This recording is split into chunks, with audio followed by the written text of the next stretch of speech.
So this is the ending of this retreat, and very impressive to see so many attending it. But what I've been reflecting on over the past week is as I've said many times, to encourage you to have more confidence, more trust in awareness than people tend to have. We see ourselves in terms of the personality, the critical mind, and that will always be there to criticize you, because that's what it's conditioned to do. I discovered that many years ago, and I thought, this thing inside that's so critical of me, it never says, even when I do something well, it never says you've done well. It says you could have done it better. What is that? Is that a real living kind of inner demon, or what is conditioning? It's using the thought process to criticize, to emphasize the flaw or the weakness.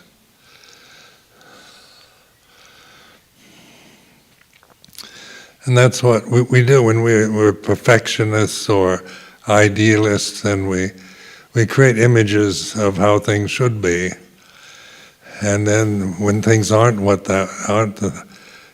up to that standard, then we become obsessed with the flaw or the weakness, the smudge on the canvas, the crack in the teapot, and we don't see the rest of it anymore. So this is just a matter. This is nothing, to see as an abstraction. But the whole point of the Buddhist teaching is to inquire into reality. So the Four Noble Truths are skillful means that he left us, and to inquire, to investigate, to find out what is reality. Just that question itself, what's real? And then, of course, in the Satipatthana, in the Vipassana Bhumi teachings, it's all investigating the very nature of sankhara, to break down, to no longer commit ourselves to the delusions that we've been conditioned with.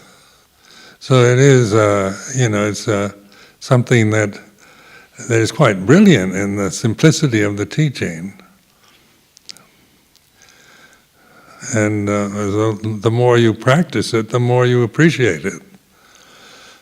Like, to this day, I'm incredibly grateful to the Buddha for, because I benefited so much from something that was given the first sermon 2,560 years ago,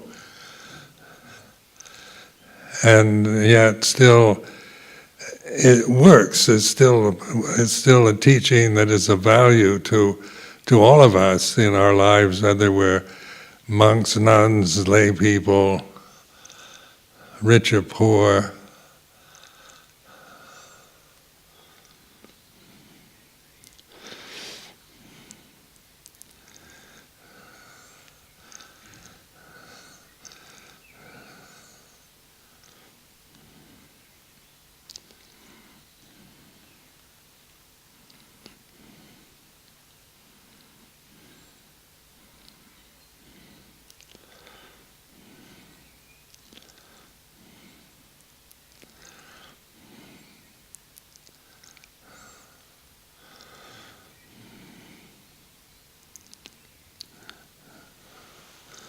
So this, as I pointed out, the three aspects to each noble truth, that's a paradigm of reflection. It's the statement, what to do, and the result of doing that.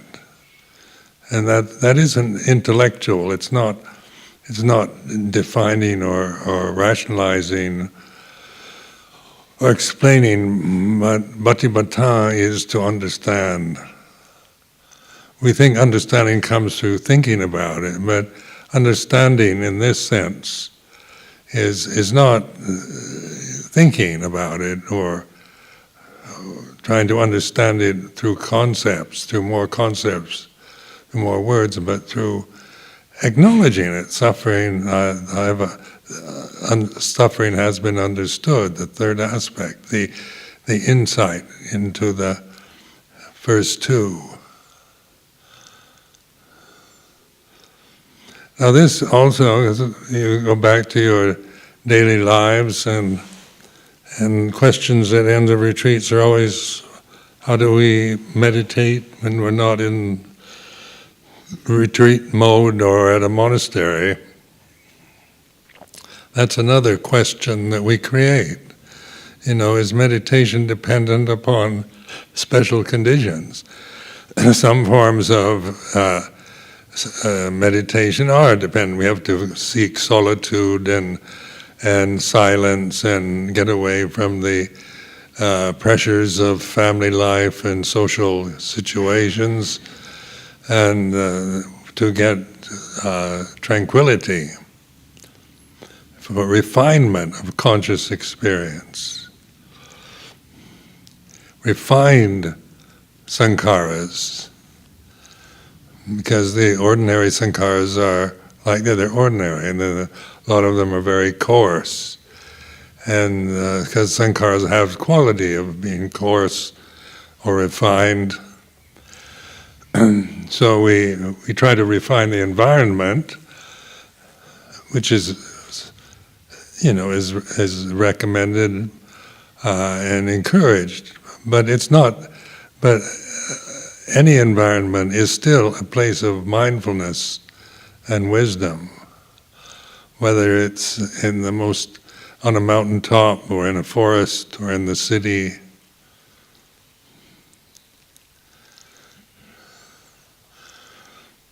So, because you're conscious wherever you are, whether you're in the middle of London, in a traffic jam, at home, at work, with people that you love and have affinities with people that don't like you, with boring situations, whatever the conditions might be.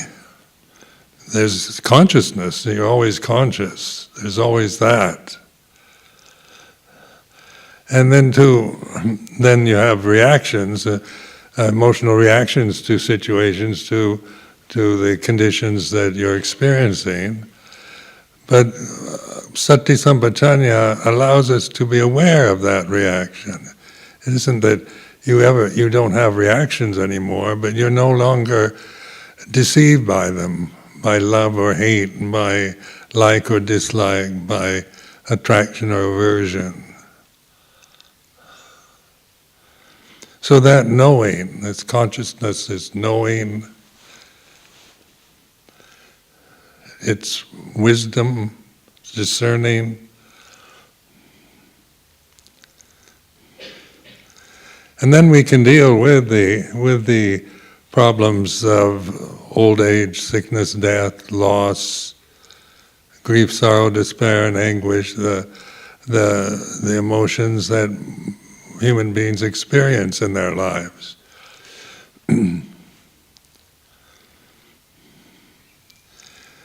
With whatever, whether your own sickness, your own problems of fears of death, or loss of relatives or loved ones, changes in the society,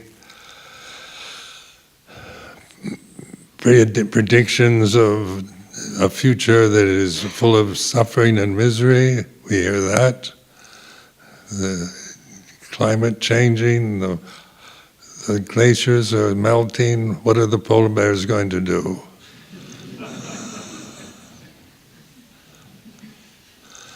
It doesn't mean we can't be concerned with that, but we don't create suffering. Like in our relationship to the planet that we live on, the people we live with, the society we're living in.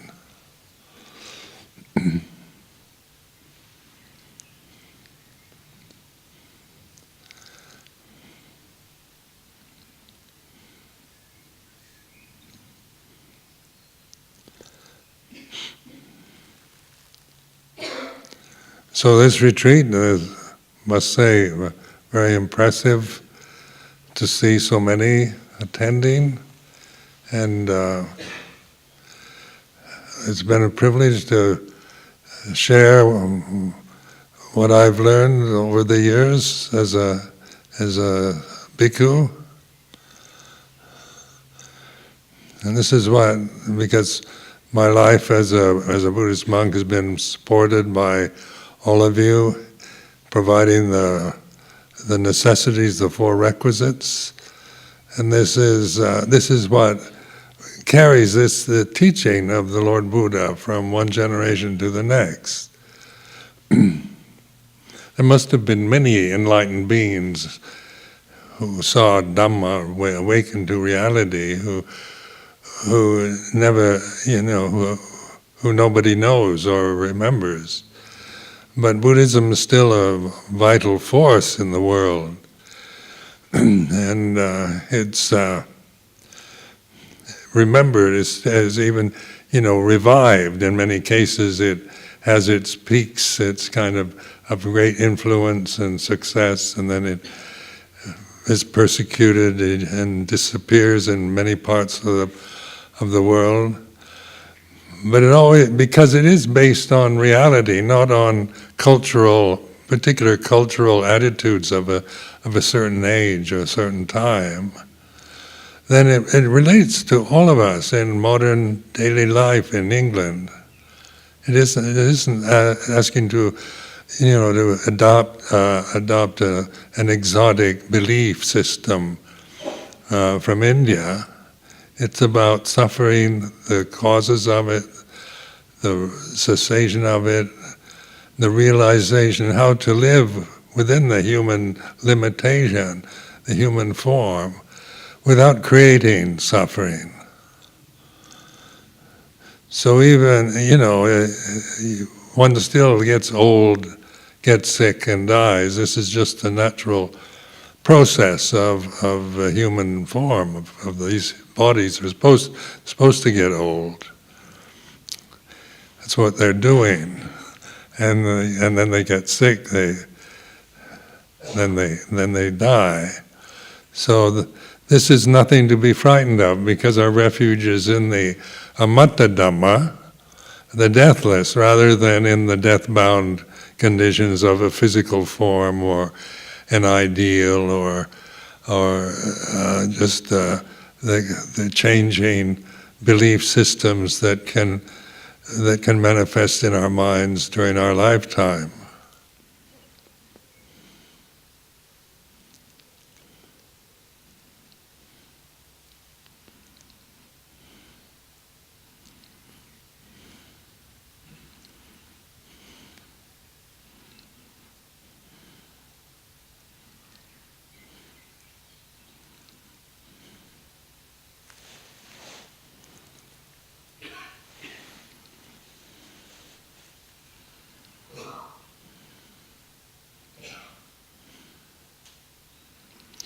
So this is a round-the-world tour for me. Last year I went around the world in the southern hemisphere, and this year the northern hemisphere. And I do like to travel, so it's not like any great sacrifice. But I like airports and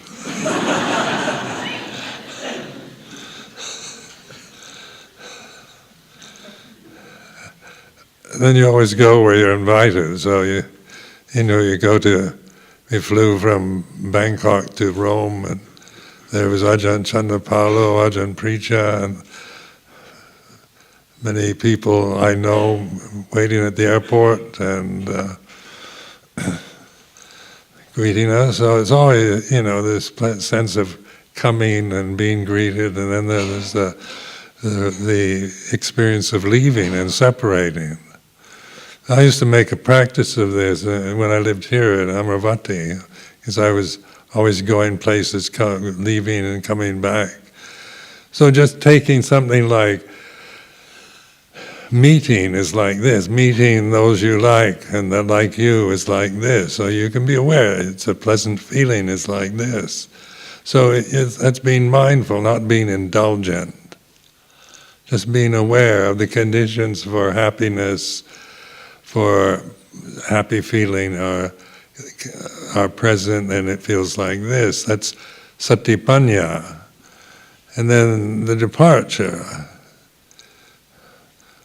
leaving is like this, So there's always a sense of sadness at separating from the loved, and that's just the way things are. That's not like emotional dependency, or however it's what psychological language you might like to use to describe it. But this is just the way things are, and the knowing, knowing is sati, sampajanya, panya. All sape sankarani cha, all conditions are impermanent. And then there's when you really let go, and there's no self, the reality of anatta, it's a relief. It's such a relief not have to be anybody,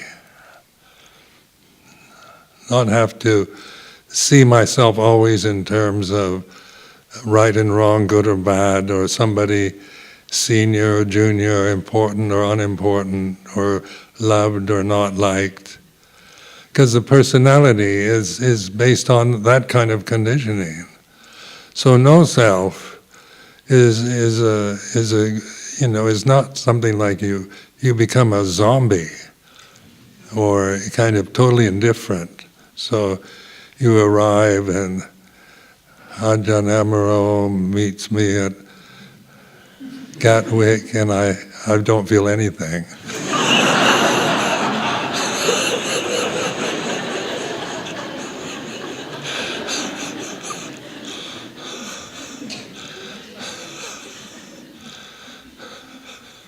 It's not like that. When you try to figure out what a mindful person is like, it's not that they're just a blank, kind of bland nothingness. That's what it might sound like in terms of letting go of love and hate and like and dislike and the sense of a self.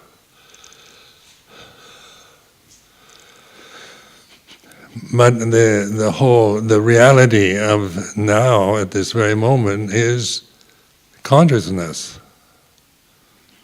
And it's not personal. It's unitive.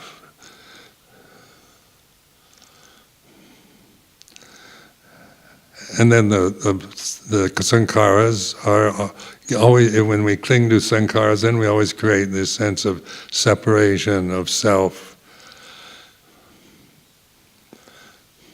And just to know this simple reality. And so wherever you go, whatever you have, situations you return to in your family, in your social life, society, they are as they are, So whatever you're feeling, whatever sankhara arises, trust just it is what it is. So whether it's pleasant or unpleasant, it doesn't make any difference. Because the knowing of sankhara is your refuge.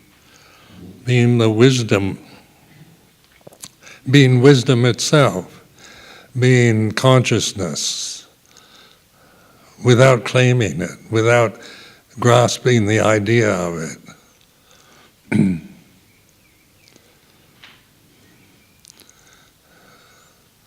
I remember years ago, and as a samanera, I had this insight,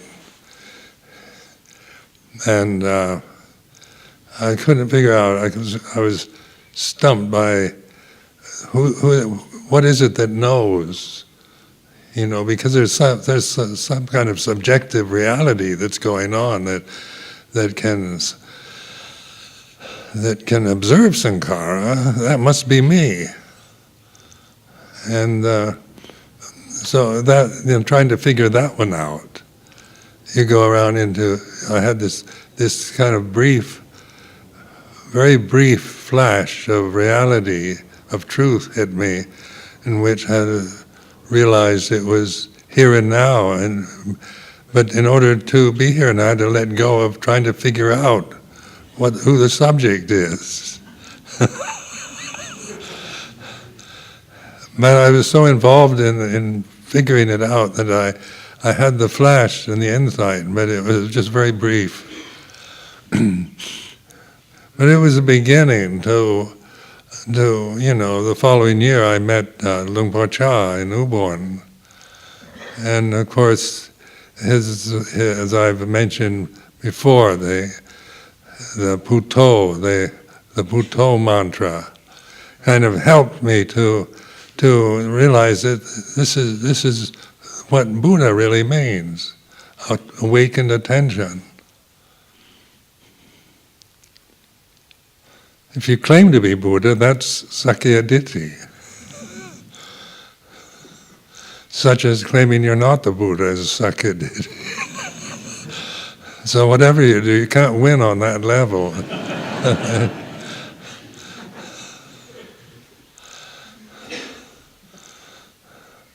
But being that awakened attention, being mindful, this is not asking too much of any of us.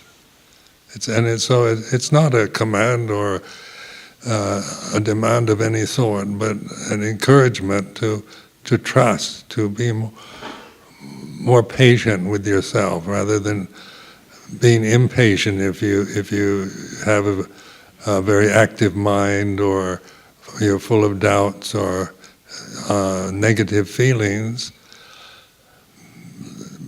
These are not obstructions to the path. It's really recognizing, opening. They are what they are. The path, the obstruction to the path is avijja, or ignorance of Dhamma.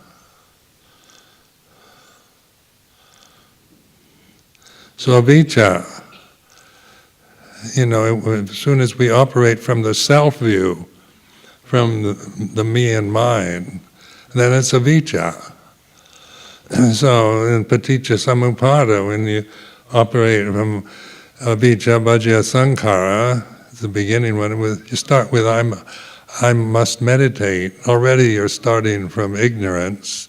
That affects the body, the mind, the sankharas, and consciousness, namarupa, salayatana, phassa, vedana, and onto sukha pariteva dukkha tomana supayasa.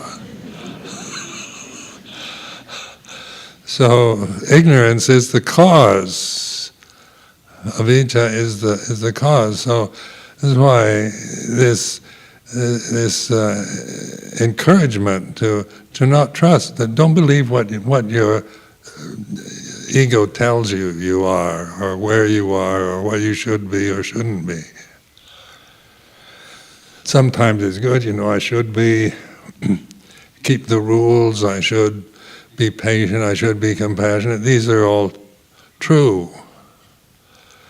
But they are sankharas. And then in the reality of life, sometimes, one may not be feeling loving kindness or compassion or being as good as we should be.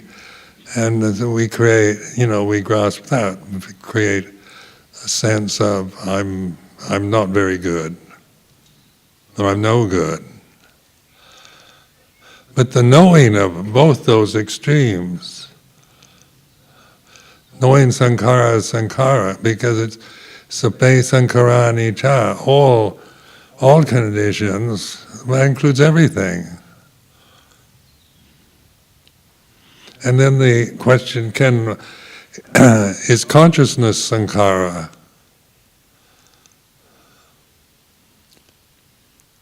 how can one sankhara know another? What is it that knows sankhara? Like, can my right hand know my left hand and bring them up? My right hand can't really be aware of my left hand, but consciousness can include both in the same moment.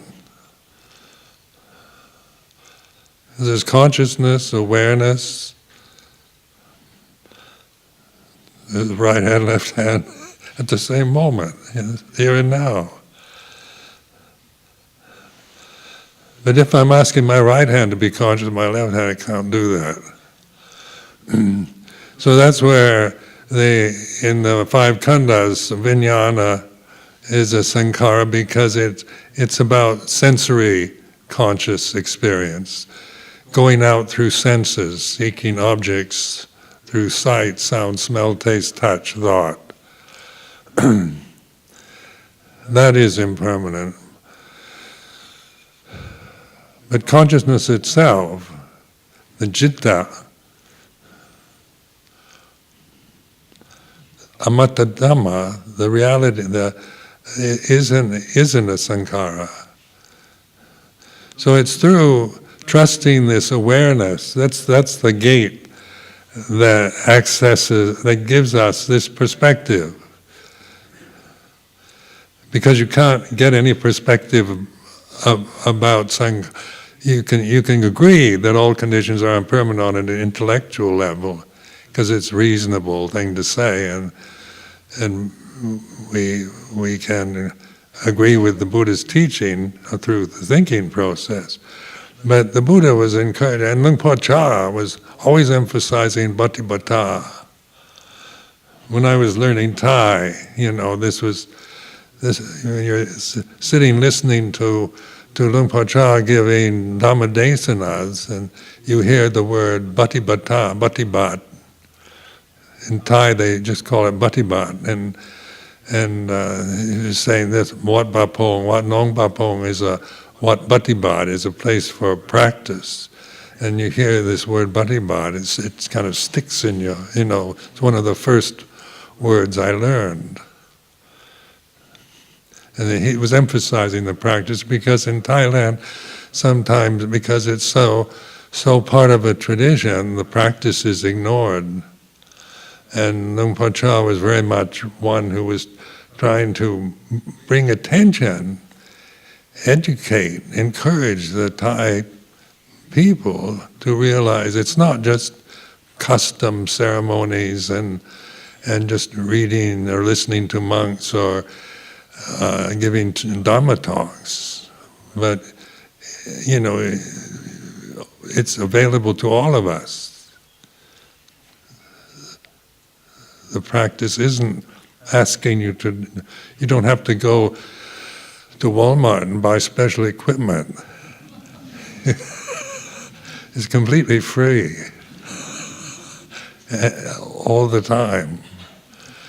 So at this point, I want to express my gratitude to all the people, to Ajahn Amaro and the Sangha here at Amaravati that have prepared this event so well, and to the lay people, the committees, all the people that have endeavored to make this week possible.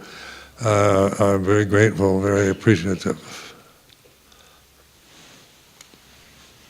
Hanmayang Dhammagata Sadhukang Dadamase Sadhu Sadhu